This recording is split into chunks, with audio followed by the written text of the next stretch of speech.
Let me stop the share for a second here and make sure we're recording. Okay, we are recording. Thanks. So this is yet another Thursday night, 7 o'clock Mountain Standard Time, and I'll let you guys figure out what time zone you are. I really screwed up that last one. Sorry about that. The 5th of November, and we'll know who the next president is by Christmas, I understand, but that's all right. Um, just stay tuned for that. So we're going to talk about primarily the next assignment, and I know most of you are chomping at the bit trying to get that done because it's due pretty soon. The um, the thing I want to talk about is just first, what is the assignment, and I'll bring that Word document back up, and then we need to talk a little bit about measurement because one of the main goals of this assignment is you're going to evaluate different kinds of digital tools, e-health tools, things like that. So if you're going to evaluate them, you have to measure them. And in order to measure them, you have to understand a little bit about measurement. So I want to spend just a little bit of time. This is this is more like a 40,000 foot view as far as measurement, some raw basic statistics and stuff like that. But I just really want to talk through that a little bit, just so you get a little bit more out of this particular assignment. So let me bring that document back up again here. All right, so you guys are seeing the document now. This should be good. All right. So first, let's talk about what the assignment says, and I just pulled out the main points of the assignment. So the overall objective of this is to get you to think about how do you evaluate all these different digital tools. Okay, how many of you are actually using digital tools? How many of you checked in your Facebook page? How many of you are Twitter? You don't have to raise your hand if you don't want to. So, I mean, think about all the things that patients have available as far as, different support groups and things like that. Think of every app on your iPhone or Android that has something health related. So there's just a plethora of all these different types of tools and stuff like that. The problem is that there isn't a whole lot of rigor as far as how good are these tools, are they appropriate, are they accurate. So there's a whole bunch of things, characteristics that we need to really begin to think about. Now let me tell you a quick story. I hope you don't mind me telling stories. I'm an old guy and I got a whole bunch of them in my bag, but I started nursing back in 1980, and back then the internet was a basketball term. I mean, the nurses were primarily responsible for educating patients. And then about 91, 92, that's when the breakthrough came with the internet and the graphical interface, what we know today as the World Wide Web and things like that. And a little bit after that, when people began to say, hey, I could get out there and access all this information, that the patients and their families were more educated about their particular condition than the nurses were. It was scary. It was really scary. But we transitioned to begin to understand that maybe we're not going to know everything about this really rare disease, but we can help our patients and their families better understand how do we access this incredible amount of information. How can they evaluate the information? Is it right for them? So it's a challenge, and that's kind of the crux as far as what this assignment and that the whole module is about. Now, the main deliverable here is a list of criteria for evaluating digital tools. All right, so it's going to be a Word document. It's only going to be a couple pages.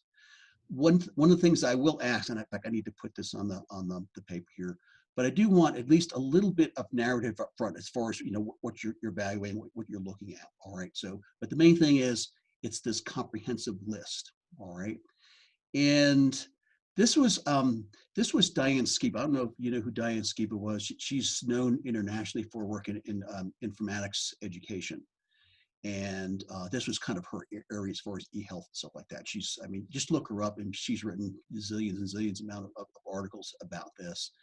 And this was her one of the modules that she developed.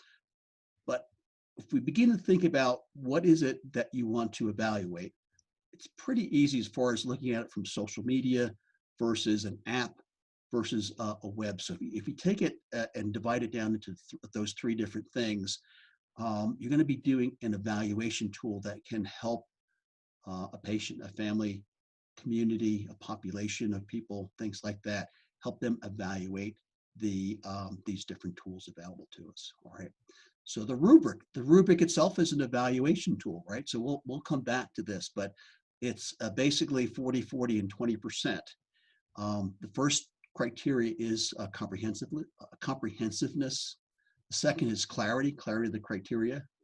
And the third is evaluation of the output. Again, it has to be some kind of rating scale, free form or qualitative scale, good, bad, 2 thumbs up, 1 thumb up, those kind of things that we'll go into more depth as we kind of work through some of these things. So any questions on the assignment? It's an individual assignment, not a group. Any questions? This Yeah, was sorry, actually I can't. Can you hear me okay? Yeah, go ahead. My internet's Yep. No, I think you froze. Did she freeze? I think she froze. I may have missed this, and I apologize. So evaluation output, did you, oh, dang it. Okay. Try it one more time. How about now? Yep, go ahead. Yep, go ahead. Turn my video off, it works better. Yeah, the put, I know you just kind of briefly went over that, but I'm pretty confused on it. Like, are we just with credibility, you know, user Oh God, your internet's really deteriorating. friendliness, like, crap. I tell you what, why don't you wait about 5-10 minutes? Sorry. Maybe I can answer the question for you, but I'm having a real struggle just to pull you out of the packet loss right now. So in fact, wait a minute, we've got a chat thing here. You can probably call in as well. Yeah, you can call in. This is a really deadly time for doing Zoom because everyone's on Netflix and downloading their 4K movies and stuff like that. So that was Kristen. Kristen, why don't you wait about 5-10 minutes and see? If not, like you said, you can dial in on the phone, or I can follow up with you afterwards or something like that. So we'll work it out. Okay. So, any other questions about the assignment? Oh, I have a quick question. Yep, I got a quick answer, maybe. So it's a list of digital tools and criteria for evaluating them. It's a list of criteria to evaluate one of the 3 digital tools. Does that make sense? One of 3. All right, let's do this. Let's talk about digital tools first, and let's put them into different categories. Let's go ahead and use what Diane had set up for us here. So one is social media. The second one is apps. And again, we're talking about like smartphone apps and things like that. And the third is websites. All right. So when we're talking about social media, what are some of the things that pop right out? Social media. Support groups. Facebook. Support groups on where? What's the medium? Facebook. Okay. What else? Instagram. Instagram. Okay, good. What else? LinkedIn. Yep, LinkedIn. Okay. Anything else? There's a whole bunch of them out there. TikTok. What's TikTok? Someone explain TikTok to me, whatever it is. That's video, short videos or something like that. My nephews are into TikTok, and I go, I don't know what that is yet. TikTok, all right, things like that. YouTube. I still to this day don't know how they store that massive amounts of data. It's in some bunker in some place. But so what are some of the characteristics of social media? And I'm not going to count Twitter as social media because it's basically a one-to-many. It's basically shouting out. I'm sure you could pick some examples, but it's basically you're shouting out and it's just spewing things back and forth. So what is one of the characteristics of social media, how I'm kind of framing it? That's interactive. Okay, so it's a place that you can meet up, interact with other people. To a certain degree, Zoom is social media. It's very directed in a very specific group of people, whereas which is a closed kind of social media. And open social media would be Facebook. I mean, that's the exemplar, bar none. So All right, so what are some of the characteristics of social media? If you're going to evaluate social media, what are some of the things that what are some of the characteristics, the things that you're gonna try to better understand and pull out? Large discussion groups. Okay, but if you're going to evaluate it, how would you Oh, evaluate? evaluate. Usability. Usability. Okay, we'll come back to that, but that's going to be a biggie here. Usability. All right. What else? Access. Can you access it? So is it closed or is it open? Do you have to, for example, apply for membership? I'm a member of some of these groups. It's the old Yahoo groups, and you have to apply. I mean, you just can't just jump into the group. You have to be either invited or allowed access. All right. So I guess that would be moderation, right? All right. So what is a moderator? They control certain aspects of like content or discussion. They can review it and remove it, that sort of stuff. Yep. Okay. So does the group have a moderator to it? All right. Good. What else? I belong to a group. It's called Bogleheads. I do finance and investments and stuff like that because I was on the faculty council doing that for the faculty, and it's interesting because the moderators are really good, and what they do is they really weed out the weird stuff, the stuff that's not on topic. And if this was a medically oriented topical group, let's say I don't know. Let's say migraine headaches. So you've got a population of people that have migraine headaches. You don't want people that are in there talking about their diabetes or other things like that. So not only is it a moderator, but what else is it about the moderator that helps keep the group on task, on track? Facilitating. Yeah, but how do they facilitate though? They have norms. Yeah, expectations. Yeah. Yeah. There might even be a charter. The group, that finance group that I belong to, has a specific charter. These are the topical areas, and if you want to talk about other things, that's fine, but not here. Go someplace else. That's what the moderator does. Have you ever seen? I mean, every once in a while, I'll just kind of wander around the internet. It's kind of scary when you start going out there and seeing stuff, and you look at some of these groups or things, and you kind of go, "Oh my God, there's some really seriously mentally ill people out there that have access to all this." So again, if you're trying to focus on providing good authoritative information, in fact, I just gave one of our characteristics, we'll come back to that you want to make sure that you have a moderated board. All right, what else? Hint, I'm giving you the kind of the list already. So if you're really good in copying all this stuff down, you may actually be able to finish your assignment tonight. But You can probably hear my keyboard. yeah, okay. That's good. Yeah. Yeah, hold back on that scotch or whatever till you finish here. Oh God, what did he say? Oh no. So you had said authoritative, actually. So When I talk about authoritative, or- I mean it in a sense of science. so that would be more for like the websites then, right? Yeah. So think about going to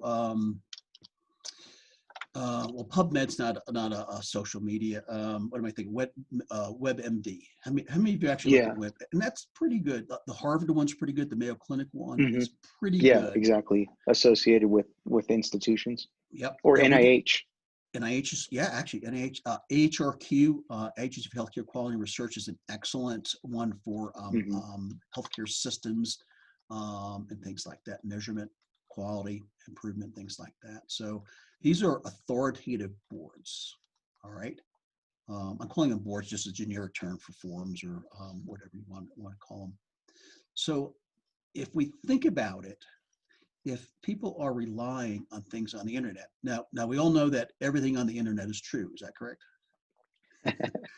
So especially for patients, families that are trying to better understand and get information, first, we want to direct them to authoritative sites, places that give good information, but also help them stay away from the bad sites. And again, it's not really playing football; it's actually being the referee of the zebras to really make sure that everyone's playing towards for the rules and stuff like that.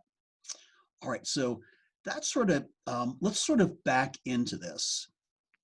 And in order to understand what you have to do as far as coming up with a list, making clear that the clarity piece, that these are clear, the definitions are clear, and that they're measurable. And then how do we actually create a rating scale and evaluate this tool? Let's talk a little bit in broad terms about the measurement, how we measure things, what is measurement, and things like that. So let me just, before I dive in here, any other questions or comments? I just have a quick question about the list. Is there like a specific format that we should use, or is it like bullet Let's point? talk about that. I'll fill some of that in as we go, Zoe. But one of the Okay. things is we have to kind of talk a little bit about if you're going to set up a set of criteria, how do you organize them, and also how do you rate them? Are you going to use a qualitative or a quantitative scale? Don't answer it right now. I'll come to that in a second.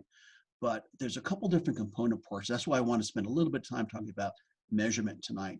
All you guys are in grad school, so you're going to be coming up against measurement tools because you've got a final thesis or a DNP project for those of you in the DNP program, things like that. So you may have to develop these or use these. How many of you use a scale or an instrument on a day-to-day basis? Julie, what kind of scale are you using? I was just thinking of like the pain scale. Pain scale, yeah, that's a good one. So tell us about your pain scale and the context where you're applying it, acute, inpatient, or outpatient, those kind of things. I work outpatient, although we see outpatients and inpatients, but just during procedures, assessing their pain before and after. Okay, good. And so using a rating scale, and what is that rating scale guide? 0 to 10. Okay, so that's the scale. But once you got that scale, what do you do with that? Determine whether or not to intervene. Yeah, so intervention. So if they have a scale of 10, their pain is 10 on a 10 scale, you have to dig in a little bit further, but that's going to require probably some kind of pharmacologic analgesics or other types of non-pharmacologic interventions. So pain scale is a good one. Now, I'm going to stick with the pain thing. All right. So whenever you develop a tool, you're going to evaluate something, something that does some phenomena. It has certain characteristics, but we have to begin to think about, is it measurable? Is that phenomena measurable? And is it definable? Actually, is it definable and is it measurable?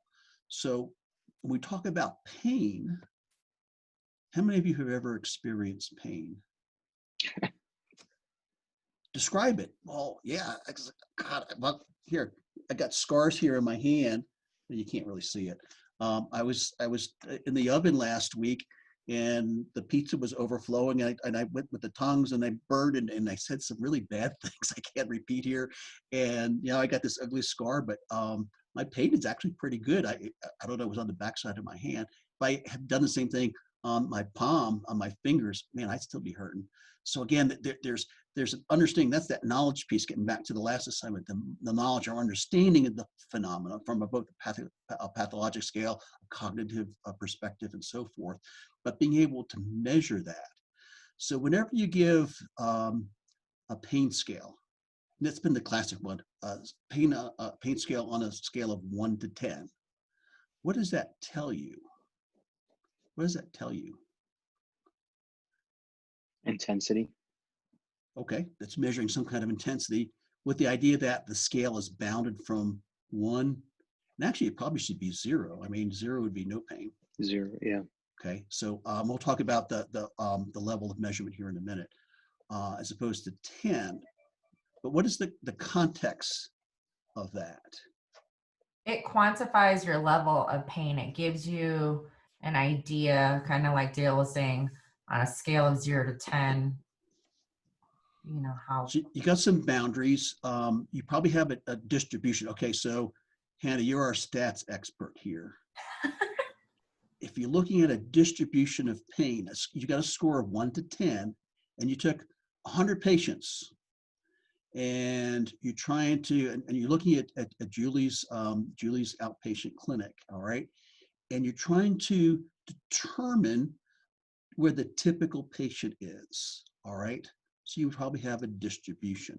So Julie, can you tell me, based on all the patients you rated all these years and stuff like that, what's the average or typical pain score on a scale of 1 to 10 after the procedure?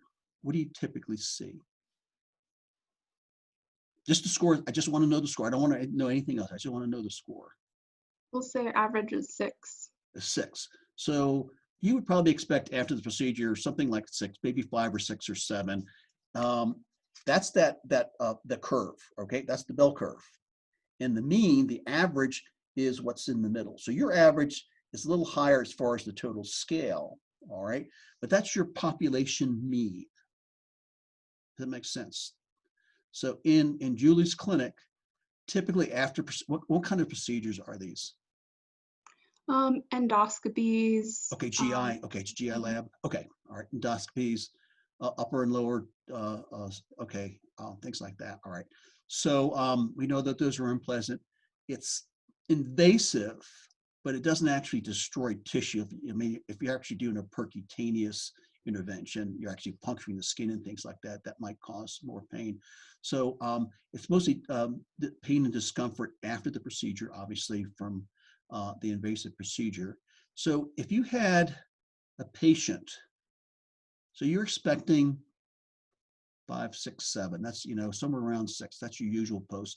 If someone's at 10 right after the procedure, right after the Versed starts wearing off, okay, and they're at 10, what does that tell you, that one patient compared to the population? That they're in more pain. Yeah, but that's atypical. You don't usually see a 10, right? Because you told me it was 6. That's your number. Yeah. Then you probably give them a little bit of pain meds or something like that. What do you give as far as pain relief? It depends. We have a lot of chronic painers for ERCPs and things, so they get Dilaudid. Everyone Okay, else would good, probably good have stuff. Okay, all right. Oxy. All right, good, all good stuff. All right, but if someone had a 10 right after the procedure, that's an outlier. Does that make sense? So you usually don't see that. So the scale is really helpful. You know what the population is, and you know where one patient is. That's called that's another that measurement framework. It's called a norm reference measure. Okay, does that make sense? Okay.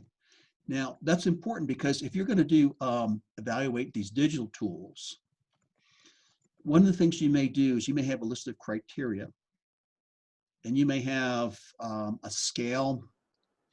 I'm trying to think. I'm trying to do this in my head, and it's probably not good on after being on Zoom for 7, 8 hours now. But if you had a scale, someone wrote something here.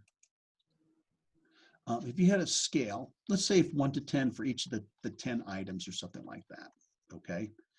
And what would happen is that you could actually sum the scores up much the way that the pain score does, because the pain score is made up of usually of different component parts.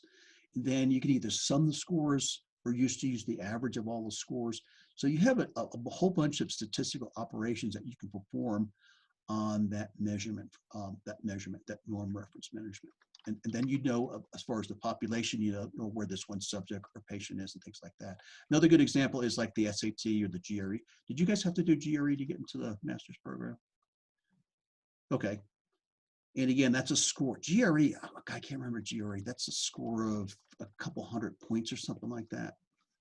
I remember let me use the SAT because when I was down in Florida, I was responsible for admissions into the nursing school. And we would use 500 in the SAT, single score, and I think it was 1,000 combined as our threshold for admissions. All right. And one of the things is when you look at a tool like that, what it does is it gives you a population norm, but its predictive ability is not so much success, but failure, potential for failure. And what we found was that we had a wide dispersion of scores. Some of our students were up in the 600, 700s, single and I think 12 to 1,500 combined. But what we found was once their scores, especially on math, got below 500, they just couldn't do it. I mean, there was just a threshold for them personally that likelihood of them succeeding in nursing school was not very high. So these can convert to probabilities and help you basically make decisions. So this is kind of a spillover from that last assignment as far as looking at clinical decision making and things like that. So I'm just trying to give you a sense. Now, another type of tool is called a criteria reference tool. It's really designed to go ahead and use a set of characteristics, classifications to categorize you into one group or another. Can you think of an example that you might use a criteria reference tool?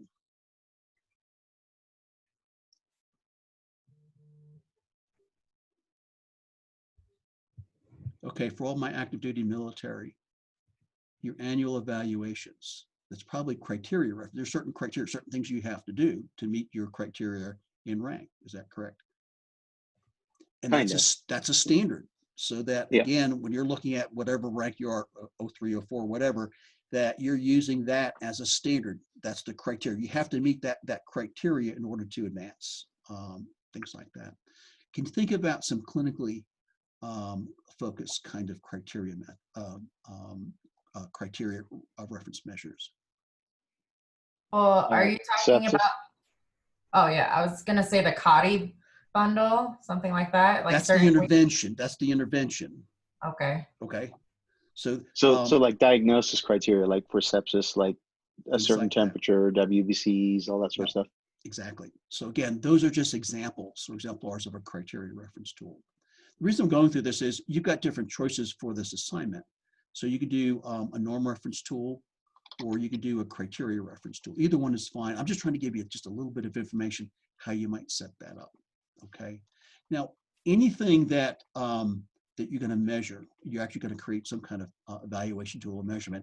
It's based on some kind of set of ideas, some kind of knowledge, some kind of concepts, a conceptual framework, a theoretical framework, things like that. So if you were doing physiologic measures, let me use, how many of you are familiar with the Apache score? That's been around for a long time. The Apache score is used mostly in ICU, but it's a scale. It uses it's a criteria reference tool in the sense that it looks at, for example, if your sodium level is above this number, you get 1 point. If there's a Glasgow coma scale, so that there's different references, stuff like that.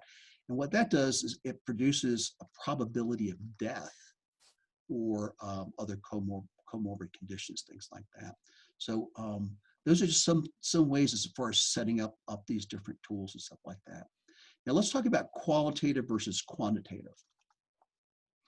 So if you're if you're doing a qualitative measure, you're looking at it basically from the gestalt. You're trying to come up with like using a criteria reference to say whether you have a certain diagnosis or a certain psychiatric diagnosis. And I'm not any psych nurses here tonight.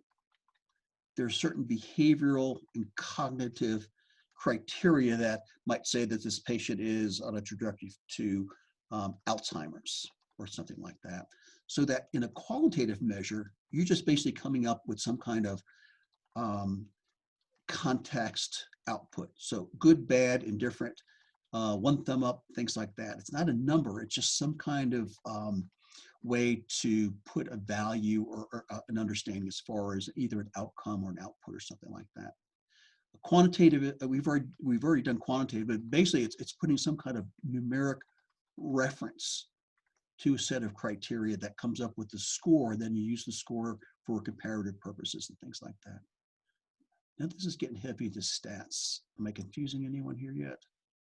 You still with me? Okay, just making sure. All right. I have a question. Yeah. So I just want to make sure I understand the whole point of this assignment, because I think I maybe it's just me, but I'm sort of getting lost a little bit.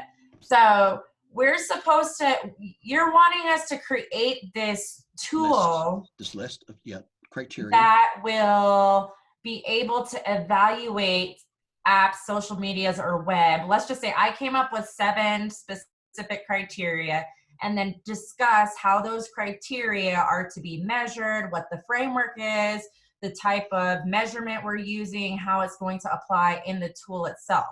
Yep, there you go. In a nutshell. Okay. In a nutshell. And you can use either a qualitative output or a quantitative one. So Good. qualitative would be, this is a good website versus a bad website. I mean, I'm being really basic here, but you can be a little bit more professional about that. Or you recommend this site versus not recommend this site based on a set of criteria. So then does this assignment require references, or is this just my idea of what the tool should do?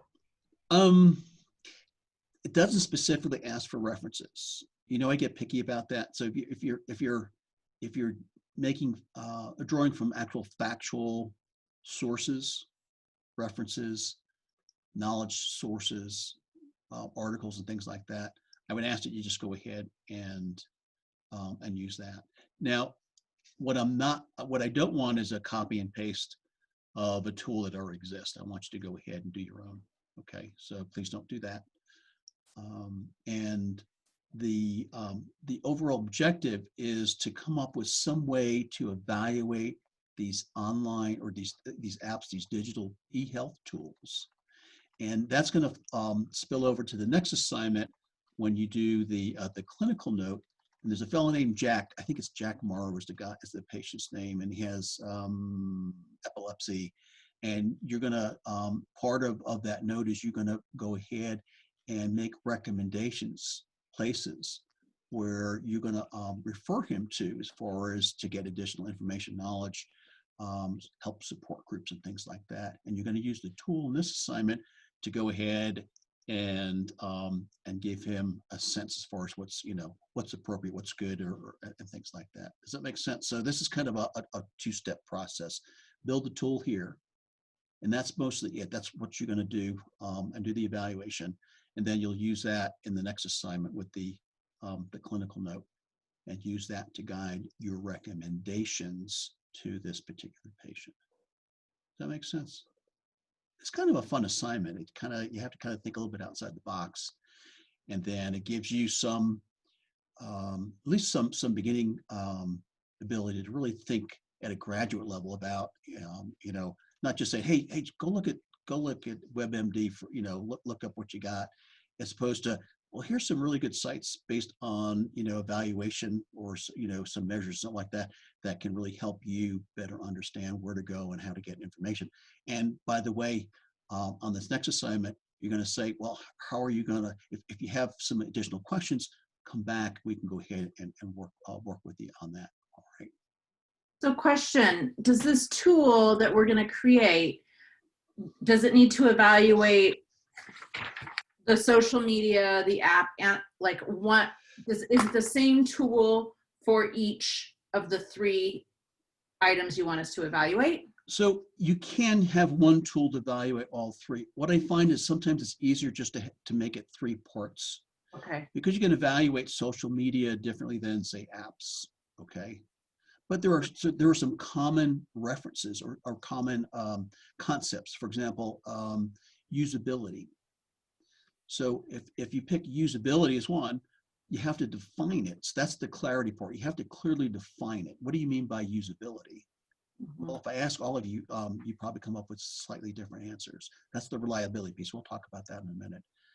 And how would you evaluate usability in an app versus a social media?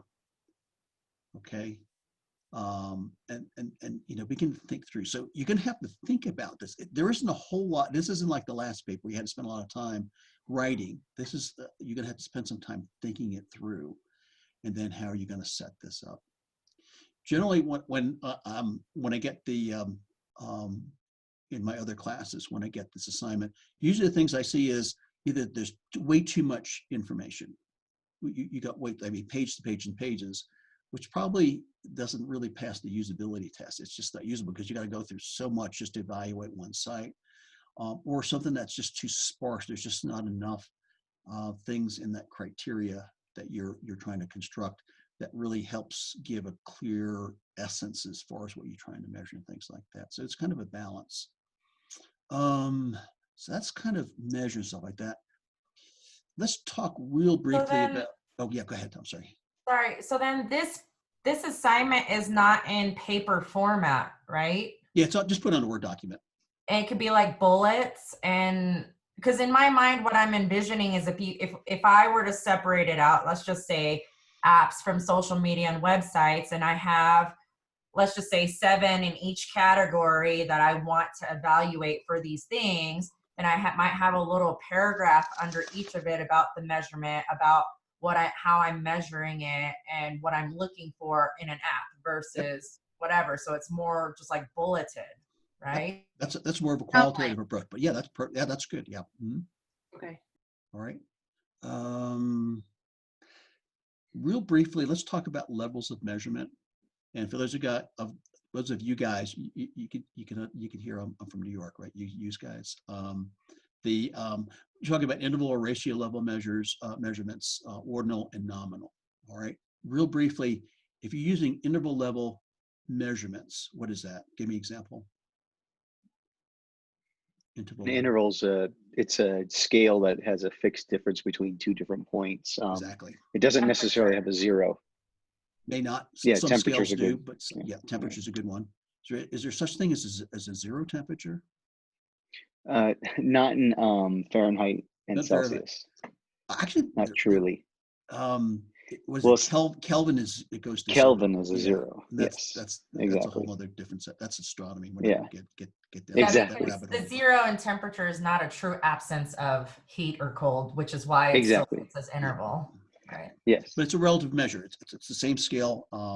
Each Mhm. different digit along that scale is exactly the same. Now I'm going to skip over ordinal, go back to nominal. So what's a nominal level of measurement?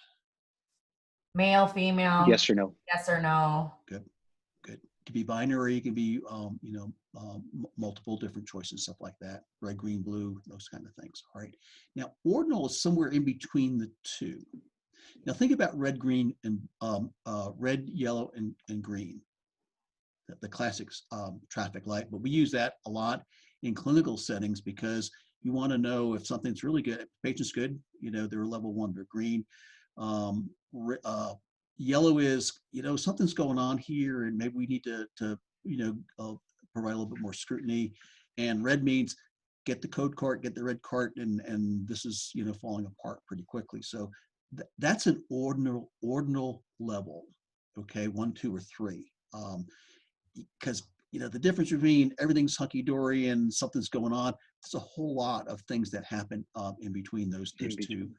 Then going from 2 to 3, which would be an urgent situation. A triage score is more of an ordinal scale, those kind of things. Now, how many of you ever places things in order, like order of preference, high to low or low to high, Exactly. whichever. Ranks them. Exactly, it rank orders them.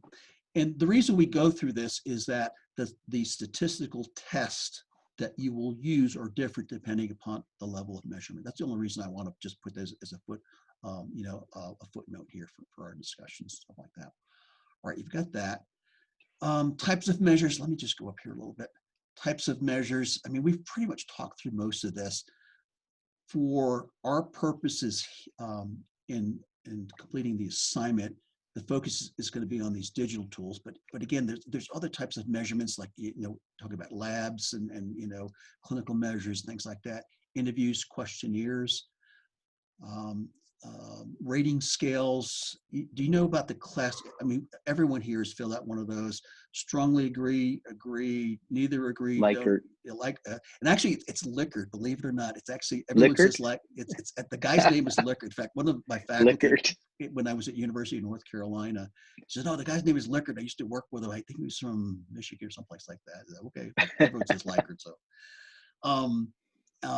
but those types of scales give you a sense as far as being able to differentiate attitudes, beliefs, things like that. So typically those scores are either summed or averaged to give you a sense as far as, how do you feel about this, I don't know, this help me out here. How do you feel about, I'm trying to think Satisfaction of scores. Satisfaction Like scores. Yeah. how well you were received at the clinic, Yeah, there you go. the front Yep. desk. Yeah. You know, and you got to fill this out. I just went to, got my Honda Pilot for service. Of course, I got the thing, and I had to do the rating scale and stuff like that. And those types of scales tend to be used more for, you know, evaluation tools for, especially for those in health systems, you know, admin positions, stuff like that. You're looking for as quality metrics and things like that. The clinical, some of the more clinically based ones, psychomotor measures and things like that. Glasgow Coma Scale is a classic one. Task memory. What's the short? Was it the short mini mental exam or something like that? I can't remember. And there's a set of criteria, and again, you're looking at memory in relation to, say, onset of Alzheimer's or something like that. Someone's at risk. Okay. So again, I'm just trying to give you a kind of a big picture here. So let's talk about how good is your instrument. Let's say you went ahead and did this great rating scale for this assignment. You got 100. You got a perfect A on this. Well, is it still a good tool though? And one of the things we have to think about is inter-rater reliability.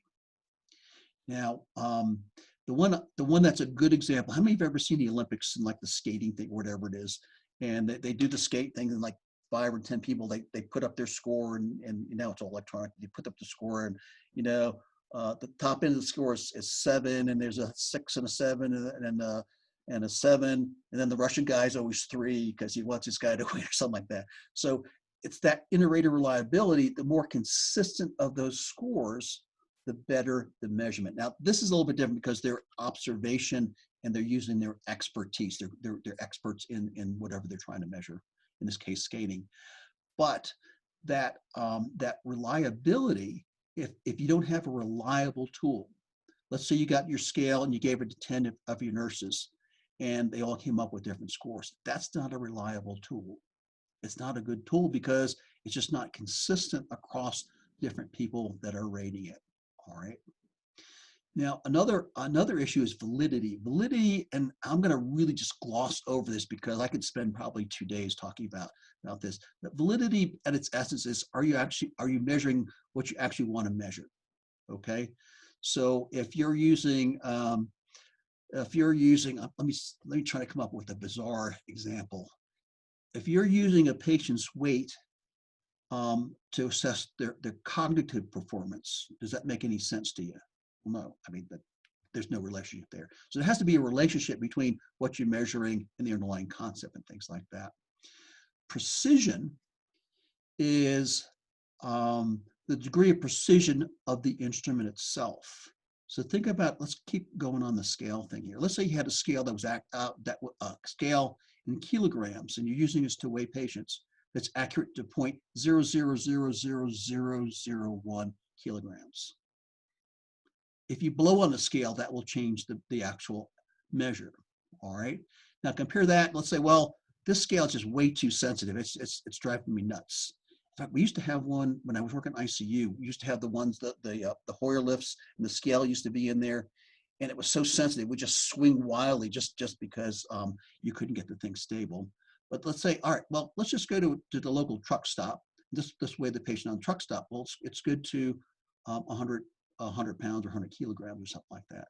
So again, that's the precision thing. You want to basically match it to the precision that you need that's clinically relevant. And then the accuracy is usually the actual, whatever is produced, the actual measure against a gold standard. Okay, so whatever that gold standard is. So how many of you are in clinic settings where the biomed guys come through every once in a while and they recalibrate, or if you're using finger stick blood glucometers on the units, that they have to be calibrated against a test strip and things like that. So again, that's the accuracy. You want to make sure that it's calibrated to measure what you want to measure. Any questions on that? Getting a little bit behind. So, and I do have a question, because if we're creating this tool, it's impossible to truly measure how good the measure is because we haven't put it to the test. Nobody has used it. There's no way to validate it. But you're gonna write me a little paragraph about how to do that. What would you do? It's just my opinion. No, just use the things we've been talking about here. How would you evaluate it? Probably the easiest thing is you're going to give it to 10 nurses, 10 clinicians, or whatever, and test the reliability on a standard patient or standard set of circumstances, whatever you're, in this case, you're trying to evaluate digital tools. So you might give them a bunch of people. So that would test the reliability. What would be one way to test the validity of the tool? So you come up with your criteria. You got all this big list, and you want to know how valid is that list.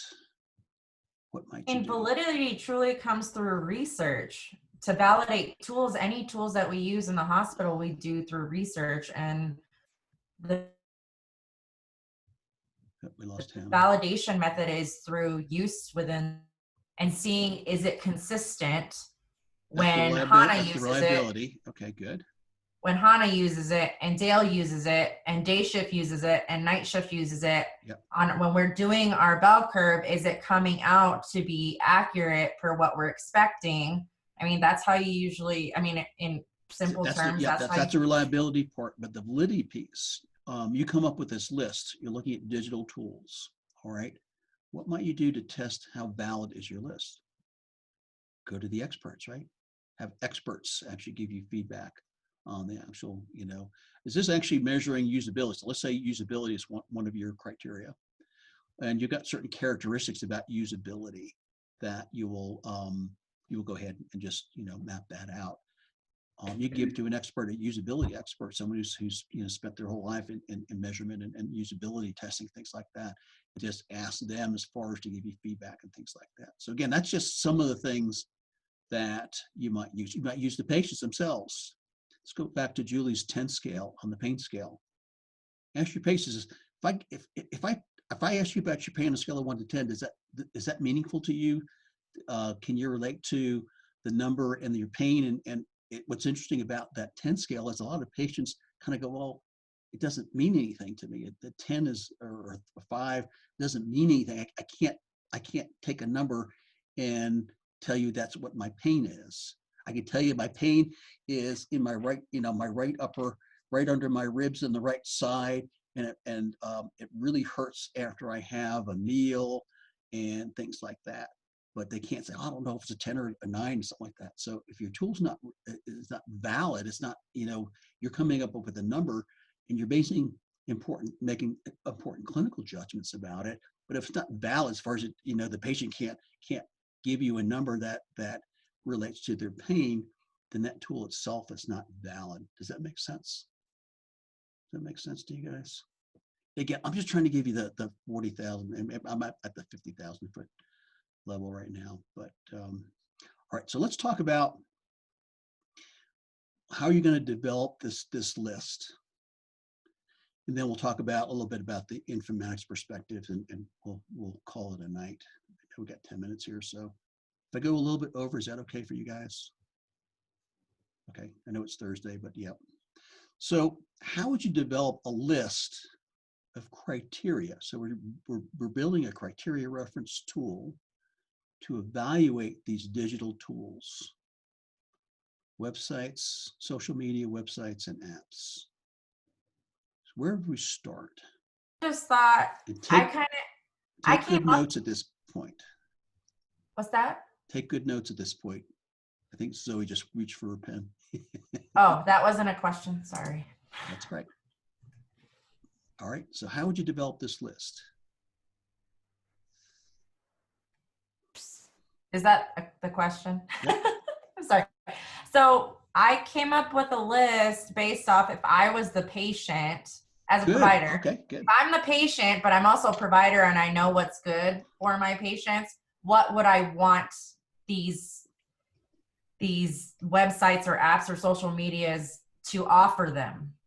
So you're basically putting yourself in the patient's. Yeah, in the patient's shoes, but with my It's knowledge. kind of like a role playing thing. Okay, yeah, that's fine. Yep, good. Okay, what else? How many of you are actually interacting with other colleagues in the clinical setting?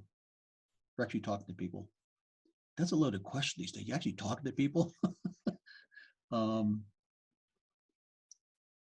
If you were to talk to your colleagues and say, listen, I got this class assignment. I need to come up with some kind of rating scale to evaluate these digital tools, websites, apps, and social media.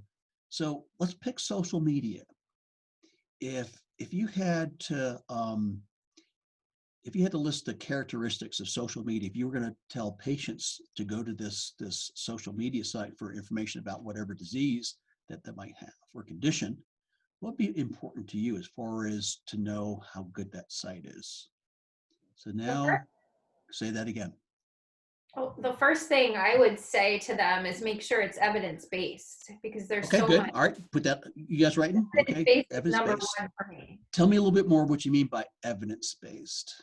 Meaning it has to be a reputable, like you were saying, like the NIH, it has to be something that's Okay. going to give you reputable information. It's based in science. Okay, good.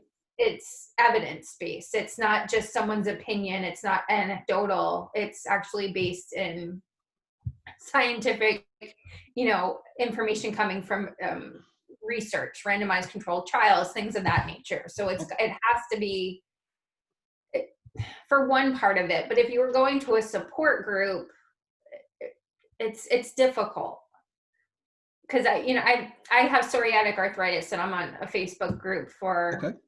psoriatic arthritis, and a lot of it is like, hey, have you tried this? Have you tried that? And so some of it's kind of like snake oil, like, oh, like it's not all evidence-based, but it's helpful to kind of talk about different types of things that people are trying. So that would not be evidence-based then, would it? No, it It'd be wouldn't. anecdotal. Yeah. Okay, good.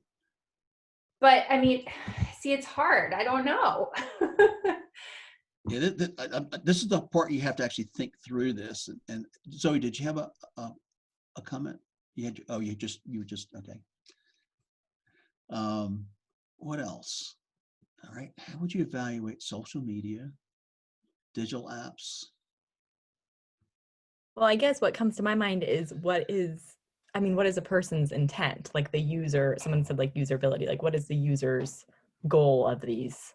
Okay. Right? Are you using Facebook for a support group? Are you using it to network with family, or are you using it for, I guess that's my question. Are we specifically assuming that, right, this makes sense in my mind, that people are using this for like to actually get evidence-based support on how to manage, like. Yes, you have to put in some kind of context. All right. Right. But again, that's not going to be on, that's the context where you'd be using this tool. So it would be some kind of clinical scenario.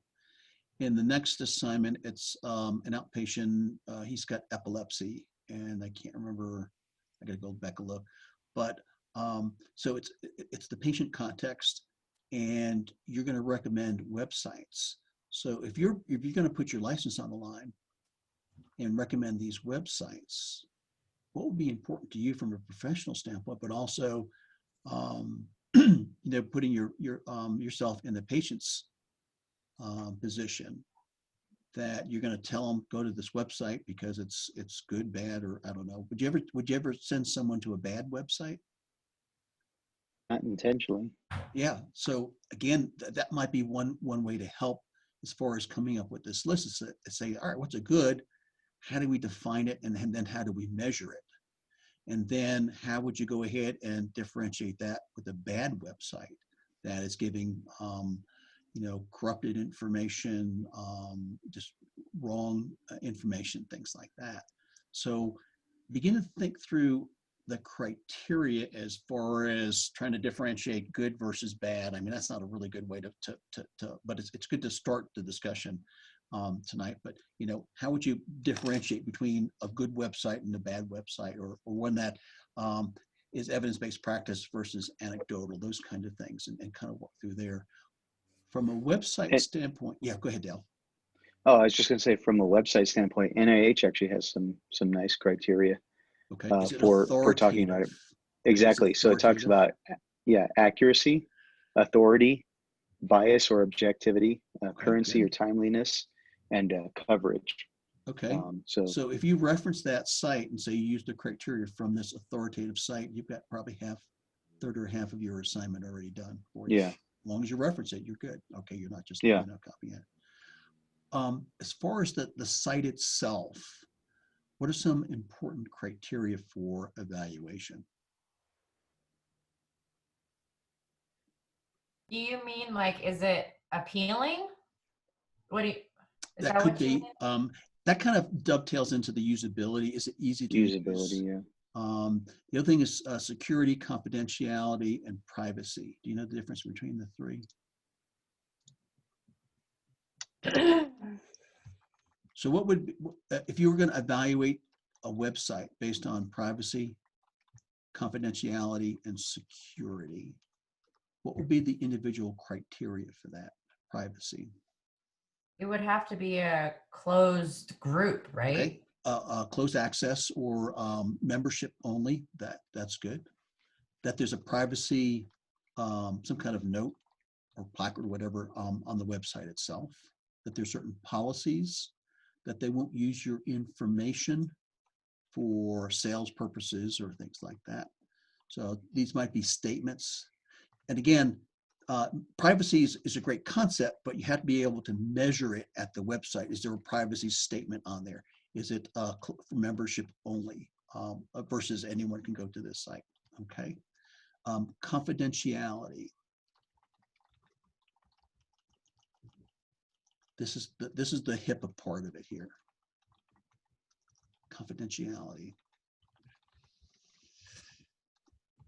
Boy, I'm throwing a bunch of stuff at you guys tonight. Sorry about this. It's important stuff though. Confidentiality. You can share information, but it won't be shared externally from the group. Well, yeah, like I would imagine with COVID and everything going on right now, for example, there are Zoom AA meetings, and that would be confidentiality within that group. Yeah, exactly. So if, basically, it just what's said there doesn't leave there. yeah, so if you're on this forum and you found out someone had COVID, but that they were still going to work, and even though they know it had COVID, you might be able to call their employer and get them fired or something like that. So that's the confidentiality piece. And it becomes a moral and an ethical dilemma as far as having to deal with some of those confidentiality issues. And that's where the HIPAA piece comes in. If you're doing this purely from a patient standpoint and they're sharing symptoms, especially in a psych environment, something like that, it's really, really, really important, especially if you're the moderator, that you keep that completely confidential. All right. Now, how do we differentiate confidentiality from security? And again, you can use those three as part of your evaluation. That's why I'm going to spend some time now to go through them. What's the security? How is that different than the first two? That's the actual methods that they use to protect those two different items. So whether it has password requirements or does it have some sort of encrypted messaging system, you know, that sort of stuff like that. How can it be accessed? Yeah. So if security is one of your criteria, how do you actually measure that? Again, just what Dale said, that those are some items. So these are the different items within those different concepts. Is this helpful as far as coming up with the list or making this more muddy? I'm trying to go for clarity here. Yeah. Can you guys hear me okay? Kristen, yeah, Kristen, yeah, I can hear you good now. So I'm just trying to clarify because I am a little bit confused. Okay. So say, you know, being user friendly is one of our criteria for social media, whatever. So do you want us to define what user friendly means and then explain how we would evaluate that? Exactly. Is that what we're doing? So for each term that we come up with, or each criteria piece that we come up with, we're defining it and we're evaluating it. Is that, Yep. am I understanding? You got it. Yep. So let's take that. Let's take user friendly. That's fine. Or usability. That's your main concept. What are the different items? How are you actually going to measure that? And then how are you going to rate it or score it? Are you going to say that this is the output of this going to be, it's either user friendly or not user friendly, or is it going to be different degrees of user friendly?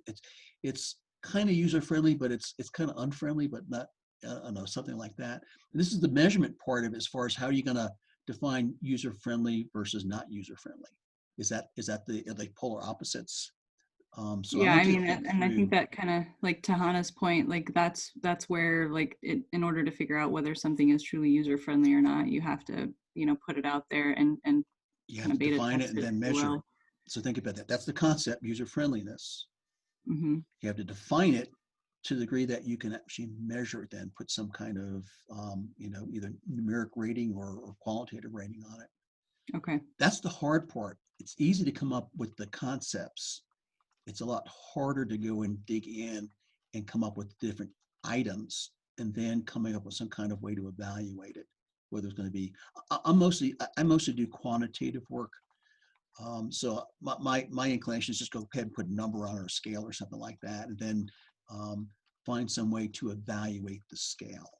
Okay, so let's say that user friendliness is your concept, and we can come up with maybe 2 or 3 items that would measure user friendliness. What might some of those items be? I don't know. Ease of navigation through, Okay. maybe that there's a easy to see top line menu. It's easy to navigate. How many of you have been to a website, like you go into places and you get down these little rabbit holes and you can't find your way back, Mm-hmm. things like that. What are the things for user friendliness? The website doesn't crash constantly. Yep, I put that under user friendly. I There's get a very search unfriendly engine? when websites crash on me. So, Mhm. yeah. So really think through. And you have probably maybe 4, 5, 6 main concepts that you're going to work through. You're going to come up and describe the different items. You're going to describe it, come up with the items, and then measure it, and then come up with some way to evaluate the measurement. Does that make sense? 3 minutes over. You guys wilting on me? Who's on the East Coast? Anybody on the East Coast here tonight? Okay, it's not too bad then.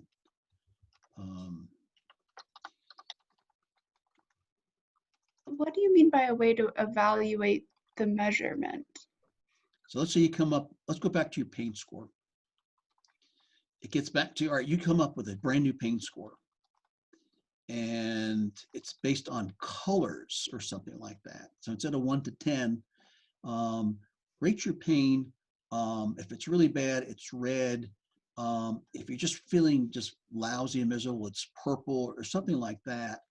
How would you evaluate that scale?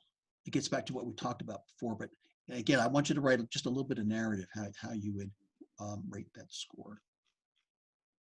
How would you rate it? Another one, pediatrics, they use the faces. You ever use the faces Long tool in paper. pediatrics? Yeah. Yep. Long papers. Yeah. Yep. So how would you evaluate that tool in a pediatric population? Which is, The patient has to be a certain age. yep, they have to be able to interact with you. Okay. They have to be at least 8. 8. Okay, good. But how would you evaluate that in an 8-year-old? I don't know. It's been 40 years since I've done pediatrics, so I'm not quite sure, but it would be a challenge. There'd be different things.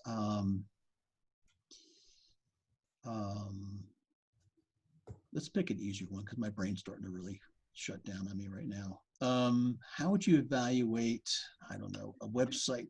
Let's go back to websites here. If you're looking at just, say, the authoritative websites, anything that has society of or, academy of or things like that, those are usually authoritative. How would you, if you're going to look at, say, 3 or 4 authoritative websites, all right, and you had a tool, how might you go ahead and use that tool? How would you evaluate the tool itself, how good it is? You might get extra credit on this. You would assess a couple of different websites and Yep. see if you were getting a reliable measure across a couple of different ones. So if you've had 2 or 3 or 4 of your colleagues here in class or something like that, that's perfectly good. And you might even get some extra credit for that. You actually went and said, here's 3 websites. I came up with this evaluation instrument. Could you just go ahead and rate them? Don't talk to each other. Just give it back to me. How would you evaluate the tool? Let's say you had a scale Well, of 1 to 10 or something like that.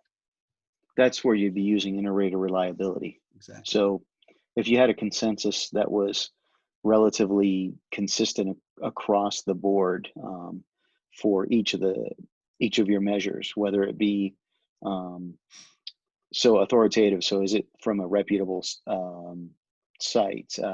Is the information updated recently? Yep.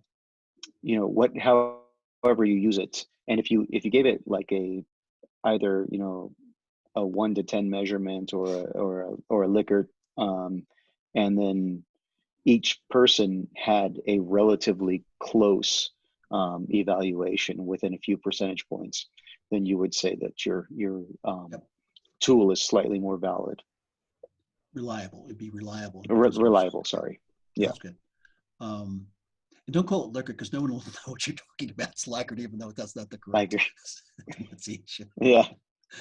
But does that make sense as far as just the evaluation piece? I think no. All right. Tell me how I can help, Julie. Like coming up with criteria to measure the other criteria on our list? Not really. You would. Julie, give me an idea what you're thinking of as far as your list. Since Well, just like as an example, so say we have website usability on the list as a criteria, since that's something we were talking about. Okay. So then in order to evaluate that, we would just say we tested this out on a few patients or a few colleagues. Yep, or exactly. I guess So you would talk through how you would do that. Exactly. Yeah. You might go to some experts on that.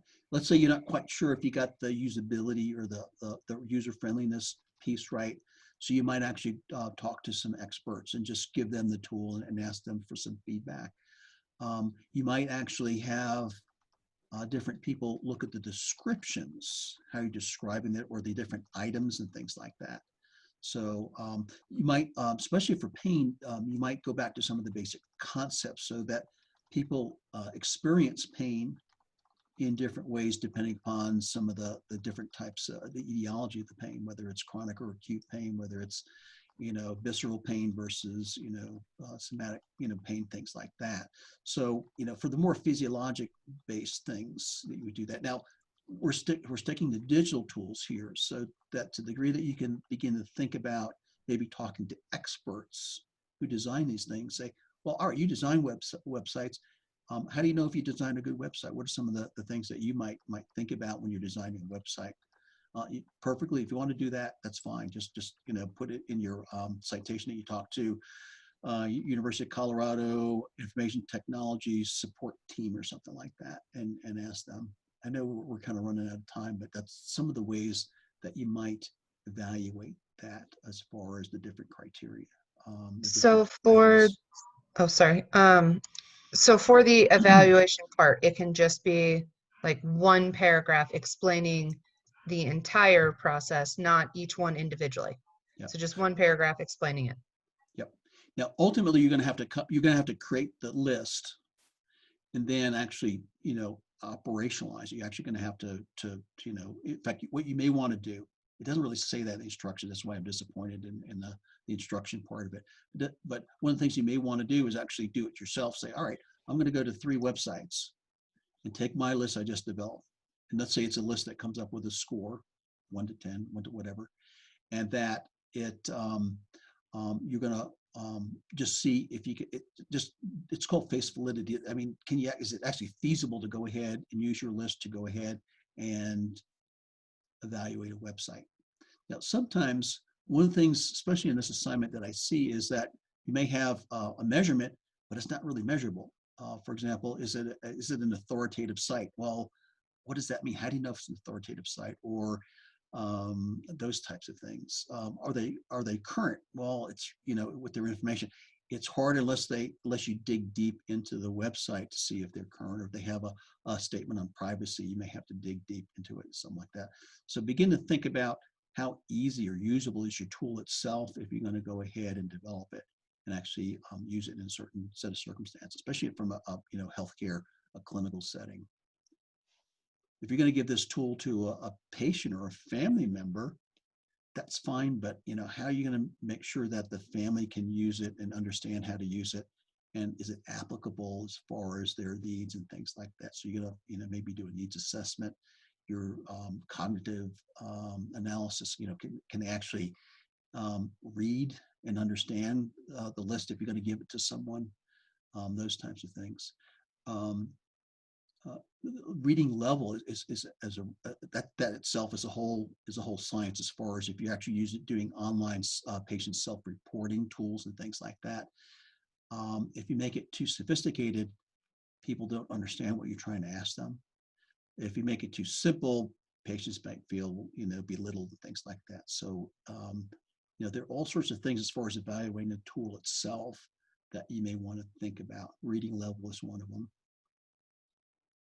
So question, my inclination is to, you know, do this related to what I do in my job, because that's what I find interesting. But we need to use this for Jack Morris, the case study, correct? So when we're developing this, our list, do we need to be keeping him and his specific details in mind? Is that correct? That's a specific application for the next assignment, but you can use this in any kind of generic situation that you would be recommending websites or digital tools or social media for patient follow-up, patient use, family use, things like that. Okay. In fact, again, that's a good way to evaluate it. And you went ahead and did a different, tell me your clinical setting again. Well, I'm a public health nurse, but I work with like basically, oh God, I'm so tired. Low at-risk moms, low income. OB, okay. Yeah, OB. OB and things like that. Okay. So think about you're trying to give them access to either, let's say an app. Let's say they have, you want to use, you want to evaluate an app, an iPhone or Android app or something like that, and pick one or two. Were you on that? Oh, never mind. You know, just pick a few and just take your list and just apply it and see what happens. Do not do this for your actual patients because there's HIPAA things and stuff like that right now. But just, you know, or you might want to just take it to work and say, hey, this is a fun little assignment I'm doing. You know, can you just take a look at this and or do it yourself. That's fine. And that's just where my brain goes. So that's yeah. Yeah. Social determinants of health is more what I do. I mean. Okay. Yeah. That's important. I mean, not only reading level, but language and things like that. So if you have a Hispanic population or other populations that English is not their native language, that can be difficult too, as far as navigating the web or using an app, social media, and things like that. I think we're all.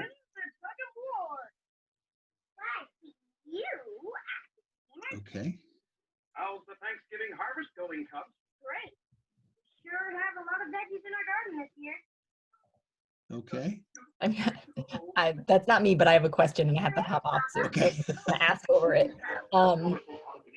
So this criteria list, can you give us an example? I know we said like a couple pages. So are we thinking like 6 items, 5 to 10? I mean, is there a list?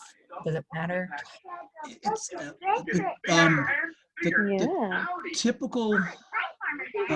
the typical assignment probably has somewhere between 5 and 7 items on a scale or something like that. I would say the majority of them have some kind of numeric rating. Some of them are once in a while I get a criteria reference. What I mean by that is that you have to meet 3 of these 5 criteria in order to be a good site or something like that. So this one doesn't go up, just this one. Is this Kelsey? Don't forget that I've won that. All right. I think so. That was Kelsey. That's all right. Okay, I understand. Okay, thank you. And then just to clarify again too, I have written down one area. We just need to have a list of criteria to evaluate one of the 3 digital tools. Is that correct? We don't necessarily have to go through all. Look at the assignment real quick. I can go back to the rubric too. Yeah, let me go. I just want to make sure I'm not giving you. Please provide a list of criteria you think important in evaluating digital tools. You can develop one list for all type of digital tools or provide separate lists against social media, an app, iPhone app, and a website. Okay, So you so really we- need to address all three, but you can do it in one tool, or you can do it as three separate.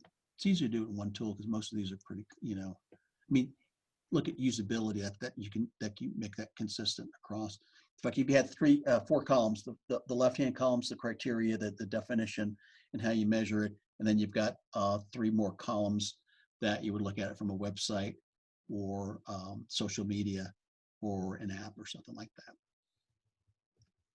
This is not the hardest assignment for the course. And I'll be around tomorrow and Saturday and Sunday. I'm afraid to watch another Broncos game. They won in the last, 40 seconds, 30 seconds or something like that. But the assignment itself is fun, and it's not a hard assignment other than the thinking through part. And I'm gonna give you pretty good latitude as far as if I see something different than what I've seen. I mean, if it's appropriate, that's fine. Send me an email. I'm gonna be hiking tomorrow and Saturday and probably Sunday, but if it's something easy, I can usually thumb type it back, or I'll get back to you in a couple hours. So, anything else? I'm gonna stop this here. Was this helpful?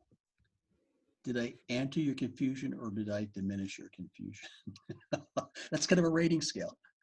They understood it more. That's good. They understood less. Oh no, I'm not being very effective here. How would you like to measure that evaluation? Just kidding. I don't know. I think we're all pretty much getting giddy here. So, anything else? Anything I help you with? No. All right. Well, I guess we can wrap it up here. And I think I'll have another. I think I'm going to have another Zoom next week or the week after. I'm really trying to get a hold of a good colleague of mine. She's a nurse informaticist at UC Health, and she's doing some really cool stuff. I'm trying to see if I can carve some time out for her just to talk about what does a nursing informaticist actually do, and what are some of the really interesting things that she does. But I'll let you know if that clicks, and we'll see how that goes. So, all right. I apologize. I was a little bit longer than I needed to be on the paper, but I had a boatload of stuff I had to get done. But you all did good on the papers. And if there's any questions on my comments, my prolific comments, so the waiting part, you got a little bit more value out of the feedback. But if you have any questions about that, just let me know. All righty. I'm going to push the magic button. See you guys.